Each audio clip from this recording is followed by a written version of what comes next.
Hi fam, hello. I've been missing on the internet. Hello, welcome back to my channel, and if you are new here, welcome. My name is AsandaNtini and I am me.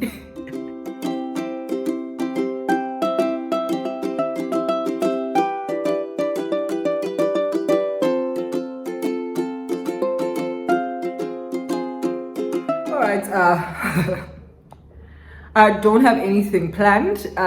Just let's look at South Africa briefly, like what has been happening, and not just South Africa, but like life lately. What has been happening? What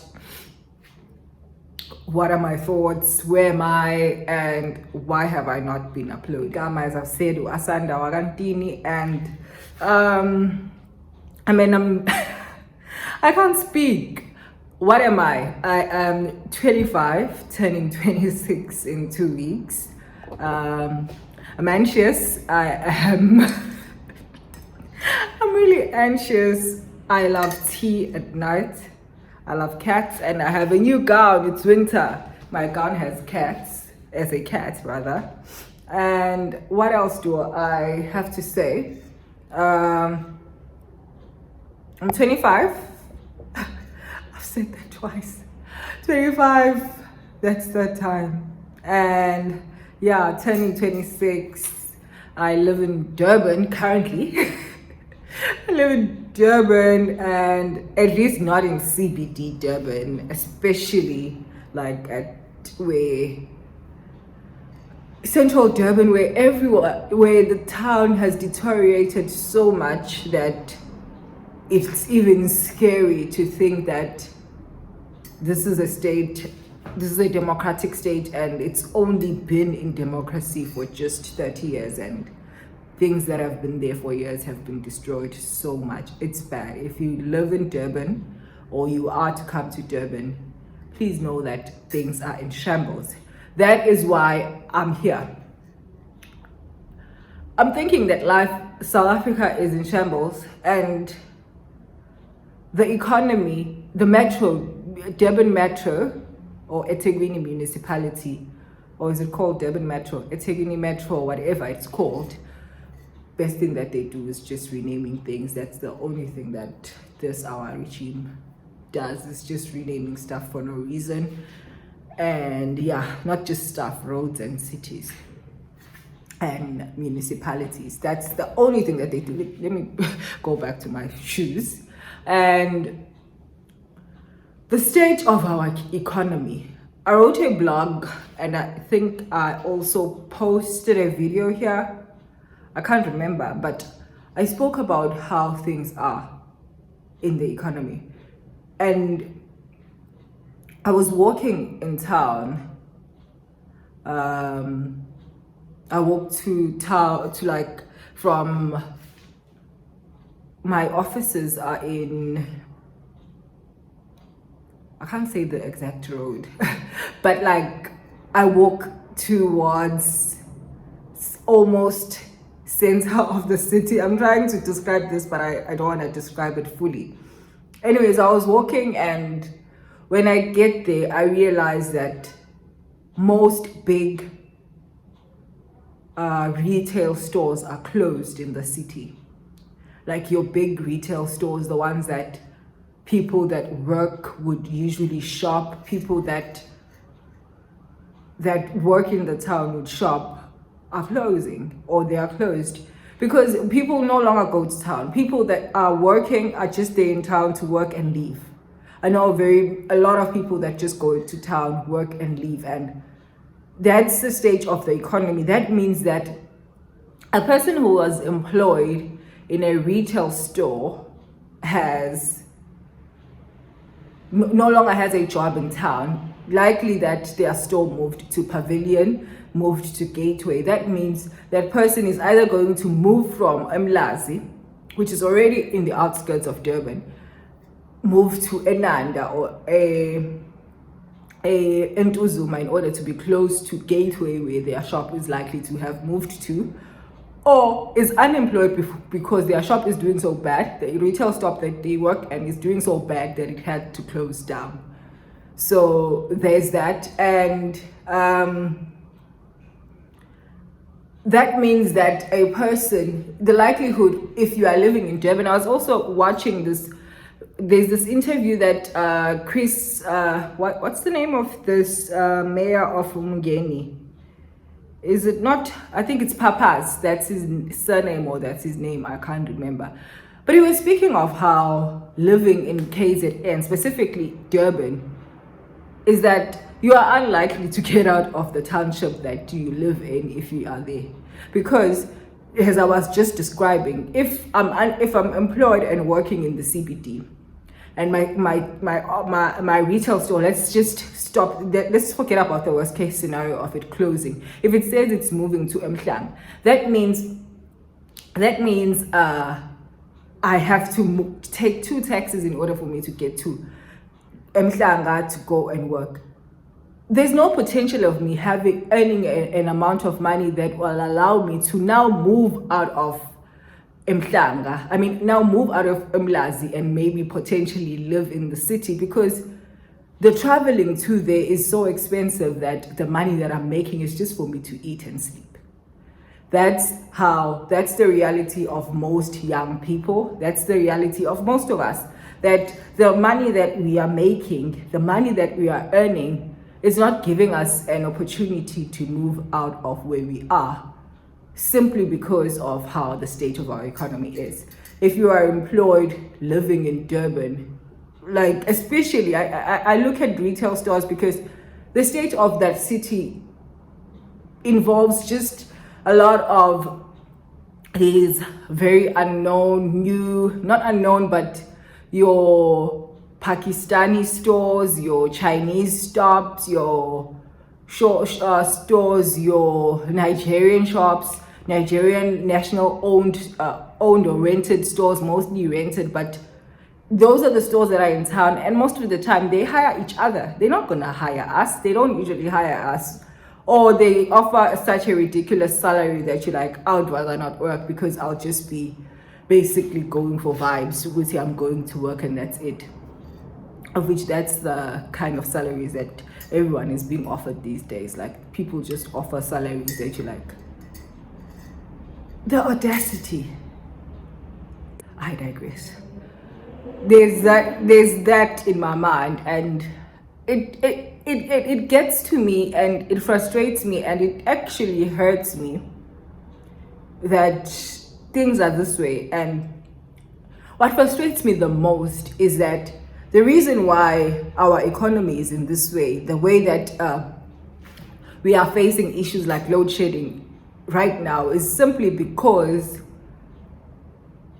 of the political climate that we are currently in. It's simply because we are ruled by greedy people. It's simply because every politician, not just the ruling party, I could easily say, like mostly, maybe 90% of them, all are invested in just their own gain, their own greed, and that's it.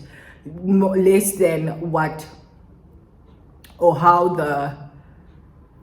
the general public will benefit or improve from life in there. That's how it is, and it's very scary that that's the state of our economy. And it's most scary that we are going to elections next year. There are people that are not going to vote through logic, through seeing what's okay. I live maybe Mlazi and I'm ruled by this particular, why am I using Mlazi like I've actually lived there? I've lived Guamash. I think let me use Guamash, and I haven't been there in a while, so I wouldn't know, but it still looks the same apparently. I live Guamashu and I'm ruled by this particular person or this particular political party. The state of the economy is this way. Our pools are not functioning. This is not working. This is not working. I simply cannot have these people come back and rule over me. It's that simple. But no, people will think, maybe if I put them in there or continue to put them in there, we might benefit at some point. I might be able to get this and that. That's how people are voting.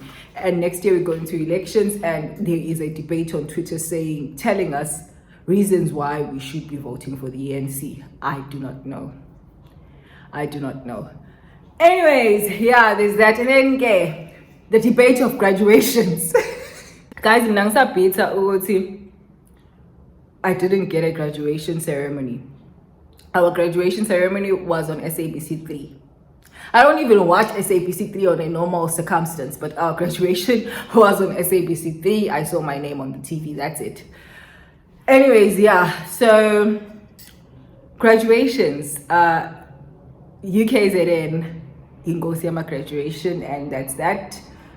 Tell me of any university where Imbube, Nebutho Layo Lonke has come, not Lonke, but Nebutho Layo, versus Silas Pumi without Ibuto, came and sat at a graduation. Then we'll let the story come to rest. We'll rest it. Yes, graduations. I love UKZN graduations. I've always loved them even before, like, there was this hype. It was such a surreal moment. I was at my sister's master's graduation, and it was beautiful to see, and it felt like, I think that institution makes you feel like education is important and education is still fashionable. That's what I felt when I was there. And when you see it now, you see how education is accessible, and education chooses no one. That's what I see when I see UKZN. It's one university that shows the dynamic, the demographics of the whole country. It has, not the whole country obviously, but it has different races and all of them presented, and we cannot deny that. And also it allows people to celebrate who they are, and that's what makes it that's what made it be so popular. And then universities started, obviously other institutions also started adopting this, and now it's a competition of who did it better. But guys, in graduation in UKZN, let it rest. Today, what happened today is that Nandipha was also back in court.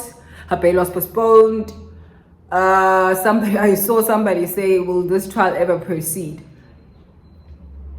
A trial does not stop because one has gotten bail. A bail is a separate application from a investigations and gatherings of trial.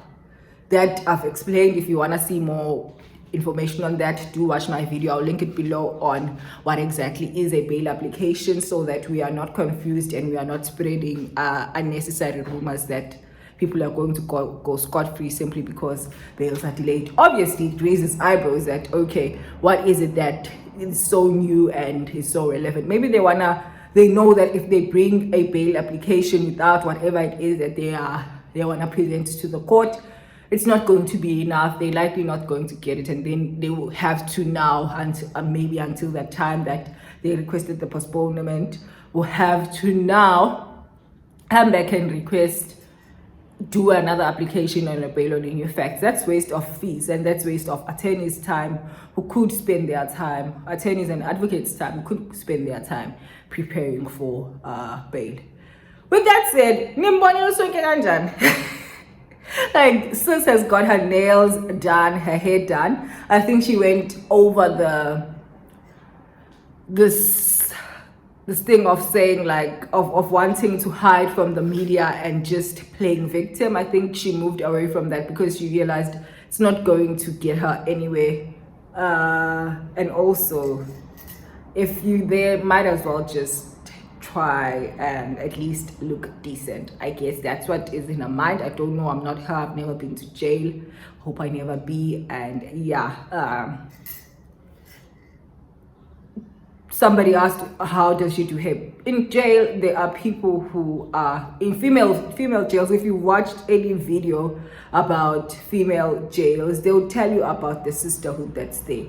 People that are arrested are people that are beautiful, people that are maybe nail techs, people that are hairdressers. There are people in there, and there is a sisterhood. Most people that are in jail usually say that there is a sisterhood in the prison. And I have been to Westville prison, not not to not arrested, please. I was there volunteering for some program, and well, I was mostly in the men's section, but the sisterhood that I saw in the female section was how the presence that I saw. There is a sisterhood. They know each other, and yeah, and when you see them, like the remand ones that come to court, you see these people know each other. They would speak to each other, like especially those that are already in custody, not just in holding cell but in jail. You see, usually those would come obviously with the correctional services department, and you will see how they are a form of a sisterhood if they come together. Yeah, and then what else did I want to speak about? Queen Charlotte. I watched the series in one night. Not one night. Okay, I almost finished it in one night because I slept like at 2:45 and I was going to work that day. Not a good idea. I was exhausted because I sometimes work Saturdays, and this month is actually going to be more hectic. I'm working many Saturdays simply because we are in shambles. It's wild. And then there's that. There's really nothing else to say about that, but Princess Charlotte, I'm writing a blog. You might see it before this video or after this video. I think after this video, because I don't think I'll have time to now edit or energy to now write a blog. I would rather edit this video instead. And yeah, there's that. What else do I want to speak about? Okay, hi graduates. Hi, you guys have graduated. So let us speak about handling workplace politics and dynamics as you are getting into the workspace. This section is going to be very short. I will do a separate video if you want me guys to do that. Politics, if you're getting into a new organization, say you've just been employed maybe a month ago, or you are going to be starting a new job since you are now a graduate, it's going to be very important to separate yourself from issues about whether you are working for an organization that's very big or you are working for an organization that is very small. It's very important to not be involved in the issues wabantu that you find there when you are there to work. 9 months in my new job. It's my first long time staying in an organization that's very big. I've been in a big organization, almost the same setup as this. It was a call center, but I only stayed there for 3 months. This is my 9th month, I think, 9th or 8th month. And I've stayed out of politics simply because I've worked all my life. I started working when it was legal for me to work. The moment it was legal for me to work, I started working. I started working when I was 15. I've worked every summer since I was 15, and I've never really had a proper December holiday. Okay, I did have one year because I decided I'm going to save money that year so that I don't work in December. That was December 2019. I was like, I'm resting, I'm tired, I'm not working this year. And yeah, so this is what you do when you're getting into a job. Remember this: you are there to work. Your sole purpose at work is to make money. The only reason why you are there is to make money. And understand that about everyone that's also there. If you are speaking to people, if you are speaking about things, if opportunities are coming, understand that people are there to make money, and they are your work friends. If you have created work friends, they are just your work friends, but you all are after the same thing. The only thing that you all are after is money. And if you understand that concept, you understand how to navigate all of the relationships that are there. And do not mess it up. Do not be involved. Izindaba zabantu asihlangene nawo. Ukuthi ubani olanda imoto ezihlukile every day is none of your business. Ukuthi ubani is friends with this one is none of your business. Just keep your head down, work. Nobody's going to do anything to you. If you do that, people will not have anything to say about you besides uyaqhenya or awungeneki. They might comment on how you dress, if you dress well or you overdress like some of us. But That's the only thing. Let those things only be the things. Like, this person is never in drama. This person is never in anything besides here at work. That's what you are there to do. Obviously, you might create lifelong friendships. That would be good. But your sole purpose is when you are there is to make money. So understand that and do not move away from that, because that is what could deter you from anything that you are there to do and could involve you in unnecessary politics. Anyways, I've rambled too much. I just wanted to say that I still do have a YouTube channel, although I haven't posted in 10 days. I just do not have the mental capacity to think cohesively about a legal video or a video that needs me to think and write. This was just basically random ish that has been happening throughout the week, and I'll do more videos like this. Do not forget to like, comment, and subscribe, and I will see you on my next video. I will upload 2 times next week. Okay. With that said, I love you lots, and I'll see you next time.